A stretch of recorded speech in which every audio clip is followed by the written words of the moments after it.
koprodukzio bada Danimarka, Suedia, Norvegia eta Groenlandia, Finlandia eta Herberen artean Isabela Eklofek zuzendu du eta zinemaldiko atal ofizialean dago.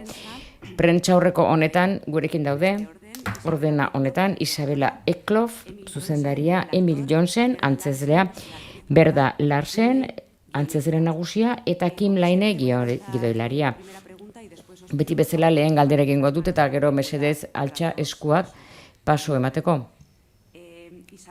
Isabela, galdetu nahi nizun, hau da zure bigarren luze metraia Holidayren ondoren, 2018 ondoren, baina esperientzia luzea duzu, gidoilari gisa, hainbat filmetan, nazioartean ezagunak, Border, esate baterako. Nola sortu zen film hau egiteko ideia?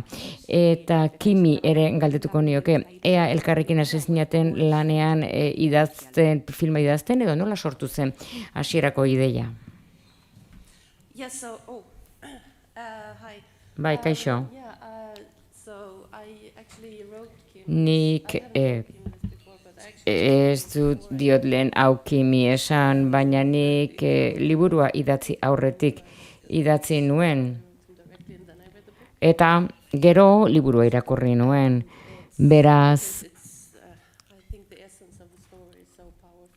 bai, historiaren esentzia oso indartsua da, mamia oso indartsua da.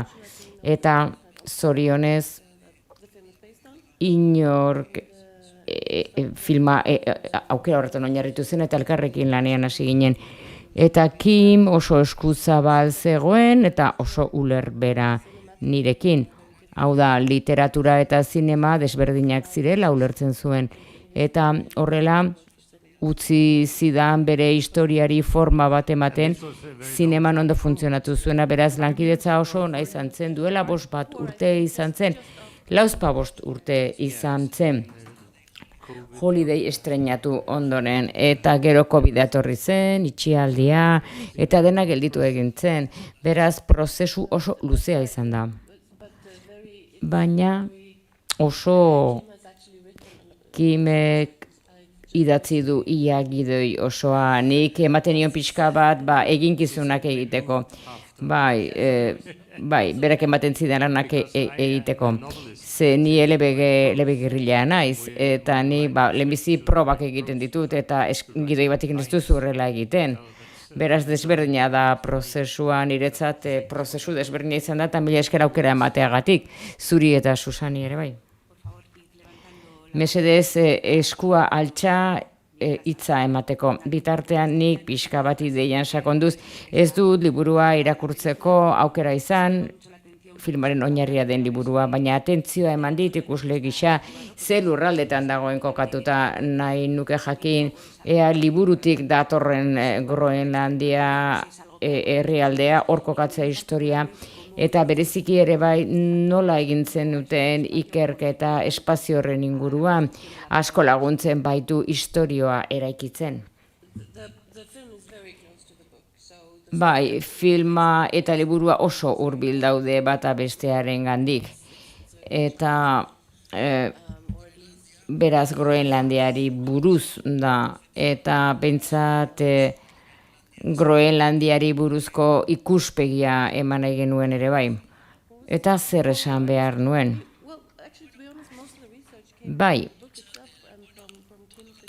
dokumentazio guztia eta ikerketa liburutik etorri zen, eta gero pertsona askorekin hitz egin genuen, Groenlandian egon ginen, eta hango herritar askorekin hitz egin genuen, eta pixka bat esploratu genituen pertsonaia desberdinak, eta baita ere tailer bat egin genuen bertako emakumeekin, nola ez ziren sexu harremanakan, baina gehienak Kimetik dator.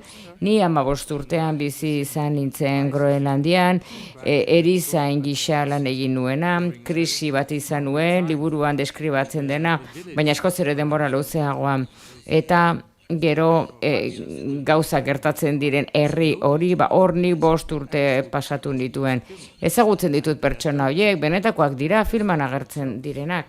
Eta bere burua interpretatzen dute oso modu naturalean, benetan sinestezina izan da beraiek berriro ikustea.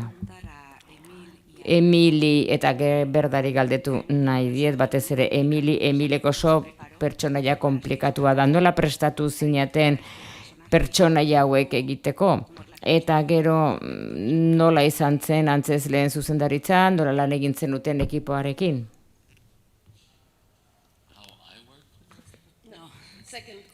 Ez bigarren galdera. Nola prestatu zenuen zure burua? Lehenik eta behin, liburua irakurri nuen, 21 aldiz, gutxi gora bera. Bueno, 20 aldiz ez, baina askotan irakurri nuen behin eta berriz liburua. Eta gero bilerak izan genituen ere bai, elkartu egin ginen behin baino gehiagotan. Eta horrela hitz egiten joan ginen, ulertzeko pertsonaia zertan zen, eta ze behar emozionalak zituen nire pertsonaiak. Eta saiatu nintzen, ulertzen, nolakoa zen pertsonaia, pertsonalizatzen, zer esan nahi duen. Gertatu zitzaion guztia. Hau da, bere zerbaitek bultzatzen baitu filman, hau da, izan daiteke ja maitatua, norbaitek maitatu daiteke jan, hau da, ematen du beti ari dela norbait bera maitatzea, maitasunaren bila alegia. Eta inolako mugare jarri gabe bere buruari. Beraz, nolabaiteko Isabelak eta nik asko hitz egin genuen gauza hauen inguruan.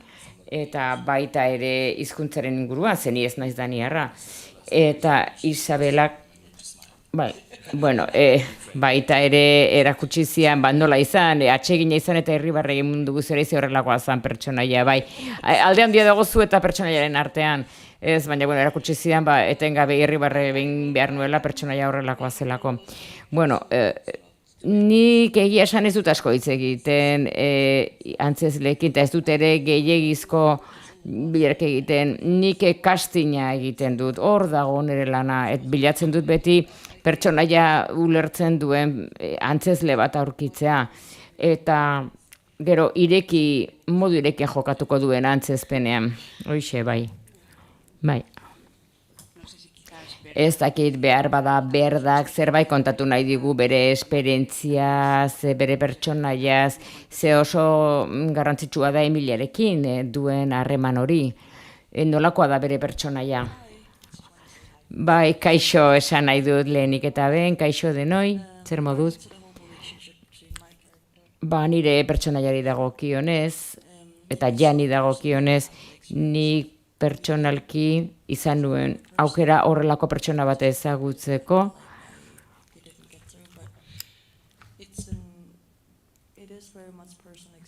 Baina esperientzia pertsonala izan nuen, hau da nire iragan disfuntzionalarekin. Eta bai. Eta beti ere bilaketa batean pertsonaia disfuntzional horren bila, beraz niretzat ezan zaila izan pertsonaia horretan sartzean iraganean ere horrelako esperientzia bat izan nuelako, eta Emil bezalako pertsona batekin harremana izan nuelako, espero dut erantzungo nizula. Hor badugu galdera bat? Bai, kaixo zorionak filmagatik, izugarri gustatu zait. Beraiek Emil Johnsonen pertsonaiak integratu egin nahi du Groenlandian, hori da bere ahalegina, integratu nahi du Groenlandiako sozietatean, gizarte natiboan, baina huts egiten du. Beraz, Emilek azkenean integratuta sentitzen da Groenlandiako jatorrizko gizartean, hau da, nolakoa da hori, eta bere aita ere pozoitzen duenean, barkatu, baina nik oso gaizki entzuten dut, entzumen txarra dut, baina nik ulertu ahal izan dudanez, hau da, nola integratzen den alaba gizartean eta baita ere janen pertsona, jakia huts egiten duen bere integrazio asmo horretan. Nik 15 urtez bizi nintzen han, 7 urtean bizi nintzen nire familiarekin, 1999an iritsi ginen Groenlandian eta nire alaba, urte terdi zen, eta nire semeak 3 urte zituen. Eta han eskolara joan zinen, aurre eskolara joan zinen hango aurrekin, Groenlandian, eta hasi ziren Groenlandiera ere hitz egiten, pixkanaka, ni baino hobeto hitz egiten zuten, eta ni ahalegintzen nintzen ere ikasten, eta Groenlandiera ikasten. Oso hizkuntza komplikatua da benetan Europarrentzat. Aditzak nola esango genuke, 600 eta 150 adiera desberdin izan zakete, eta beraz asko borrokatu nintzen integratzeko eta gizartearen parte izateko, hizkuntza desente ondo ikasi nuen Groenlandiera, eta ikasi nuen baita ere hango janaria jaten, saiatu nintzen Groenlandiar baten antzera bizitzen, eta orduan hasi ziren kalak deitzen, ni kalak deitzen, eta hiztegian begiratu nuen, eta esan nahi zuen Groenlandiar zikin. Baina gero konturatu nintzen, benetan esan nahi zuela, izango litzatekela, bi gauza desberdin izan zaizkiela. Kalak ergelutxa ere izan zitekela. Beraz, Groenlandian integratu nintzen, ergelutxa izanik, horrela detzen baiziaten. Eta hori bihurtu zen nire identitatea Groenlandian 7 urteren ondoren dibortziatu egin nintzen, eta nire familia Danimarkara itzuli zen, ni gelitu nintzen Groenlandian, eta nire krisia izan nuen, eta horrek eraman ninduen morfina zabusatzea, bota egin duten nire lanetik, eta Groenlandiatik bota ninduten, eta Danimarkara itzuli nintzen, eta nire eleberria idatzi nuen, eta orain film bat bihurtu dena. Beraz, erantzuna da, ianek porrot egiten du herrialdetik bota egiten dutelako. Eta nik uste dut ez duela alabak porrot egiten, baizik eta adinez nagusikoek handikan eraman egiten dutela.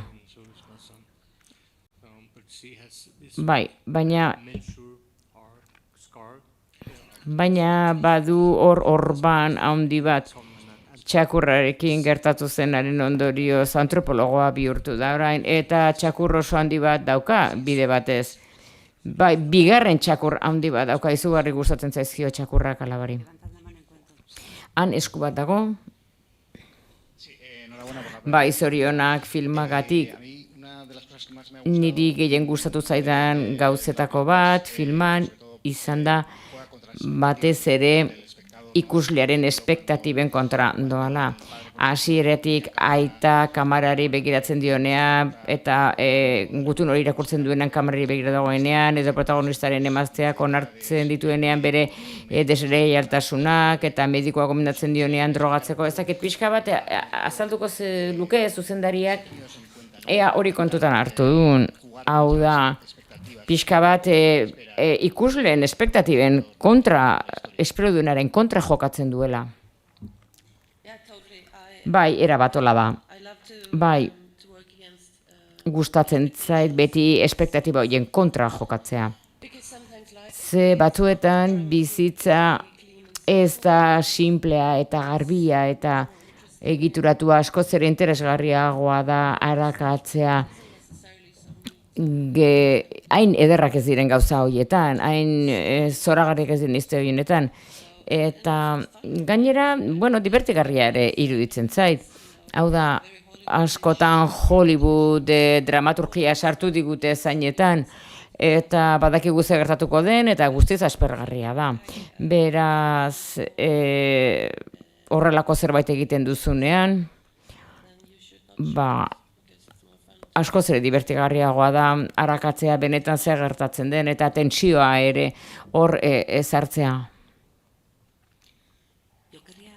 Nik galdetu nahi nizuke pixka bat gehiago lurraldeari buruz filman, eta bereziki nola lan egin duzue argazkilaritza ikuspegitik, ze impresionantea da benetan argazkilaritza historia eraikitzen laguntzen du, eta talde guztiari galdetu nahi diot ea filmaketa han lurraldearen zailtasun horiek baldintzatu ote zuen lana, eguneroko lana filmatzeko orduan.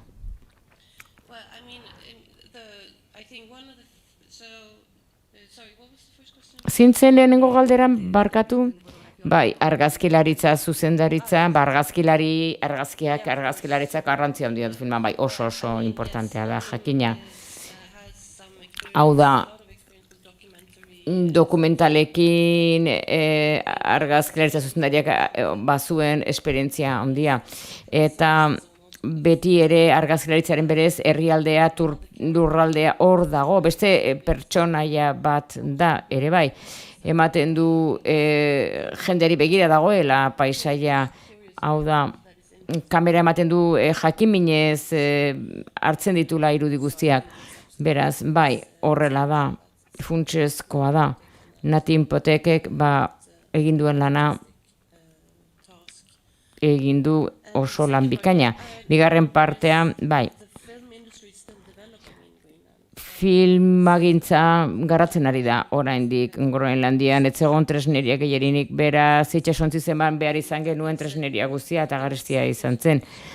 Eta beraz leku batzuetan oso zaila zen filmatzea, eta laguntza behar izan genuen agintarien aldetik. Eta mendebaldeko kostaldea ere leku zoroa zen egia esan. Hau da,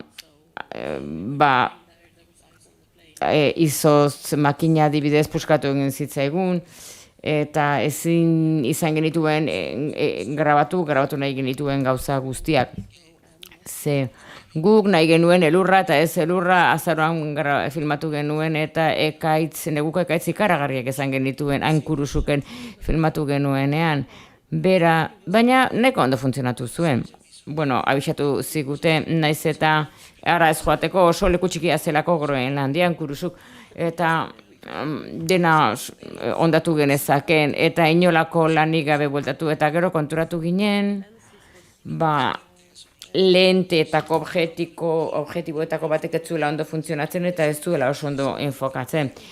Teleobjektibo horrekin ezin izan genuen filmatu, eta 16an filmatu behar izan genuen, Amsterdamera bidali, eta bi asteren ondoren berriro atzera bidaltzen ziguten.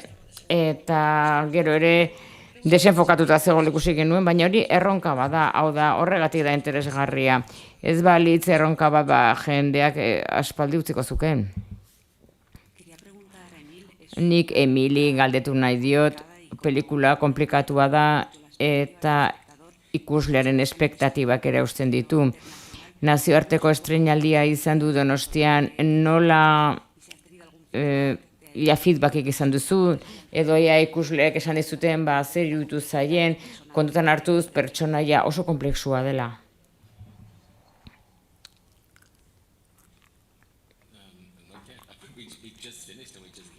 Bai, justu bukatu genuen hona etorri aurretik, baina jaso alduzu feedbackik.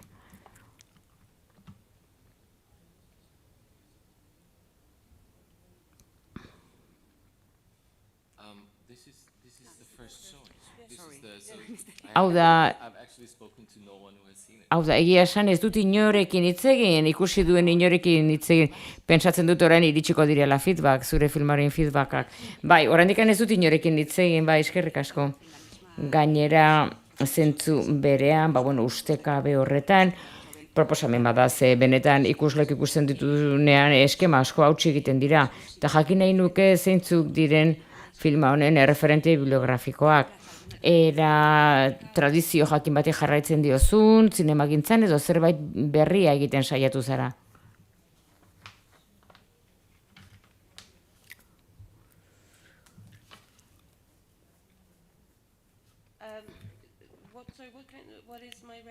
Zeintzuk dira nire referentziak zinematografikoak? Bai, ederki. Bai, Kladeni, noski. Ez da horren beste agertzen film honetan, baina Holidayn bai agertzen da, ni bere fan zale handia naiz. Eta benetan zoragarria da bere zineari jarraitzea. Eta beste referentzia batzuk ere, Haneken Zail ere bai, eta klasikoaz Bergman, Fassbinder ere dira, bai, Roy Anderson, oiek danak dira nire kutxunak. Norbaitek baldin badauka galderaren bat, gehiago? Bai, nik galdera bat egin nahi dut Emilentzat eta Kimi ere galdetu nahi diot. Ea Emile kontaktua izan zuen Kimekin, galdetzeko pertsonaiari gertatu zitzaizkion gauza, kontutan hartuz egiazko bizitza batean oinarritu dagoela filman, eta Kimi galdetu nahi nioke nola ikusi duen bere pertsonaia, nola baita esateko, Emilek egin duenean, zer jutu zaio Emilen antzezpena? Bai, ni Kimekin hitz egin nuen bitan, filmatzen hasi aurretik, eta galdera asko egin nizkion pertsonaiari buruz, bere bizitzari buruz, eta aldi berean baita ere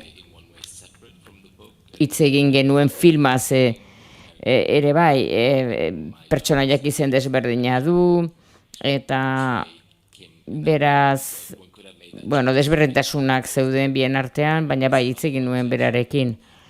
Eta Isabelek ere nahi zuen horrela egin, beraz, ez nuen ere nola mugitzen zen eta nola hitz egiten zuen, ez nuen lan hori egin, baizik eta gehiago saiatu nintzen ulertzen nolakoa zen pertsonaia, bere nortasuna, nolakoa zen bere arazo izan zituen eta zer egin zuen bere bizitzan, ez horrenbeste bere ibilkera eta bere hitz egiteko modua, eta bar. Bai, Emilek ez dut uste ni antzeztu duenik, baizik eta filmeko antzezpena egiten du, filmeko pertsonaiaren antzezpena egiten du Emilek ulertu beharra dago. Nik liburua irakurri nuenean oso liburu zaila izan zela. Eta nik handik pixka bat aldentzen saiatu nintzen objektiboa izaten. Eta lasaitu handia hartu nuen azkenean istorioa egin eta ja bukatu nuenean liburua. Eta liburua ja argitaratzen duzunean mundura ateratzen da eta bere kaxa dabil jadanik, ja ez da zure obra baizik eta mundu osoaren obra da, eta filma beste zerbait izan zen. Eta gero gaina liburutik ere filma aldendu egiten zen, beraz, filma azken batean artelan bereizi bat izan zen, edo bihurtu zen nik eskuskriboa idatzi nuenean banekien arte lana, baino zerbait gehiago zela, tresna bat zela azken batean Isabelarentzat. Baina Isabelak tresnak gisa erabili zezakena film bat egiteko eta Isabelarena da, hain zuzen ere beste inorena baino gehiago filma Isabelarena da. Ez dakit inork beste galderarik ote duen, eta bestela txalo, bero bat, taldearentzat eta amaitutzat emango dugu prentsaurrekoa.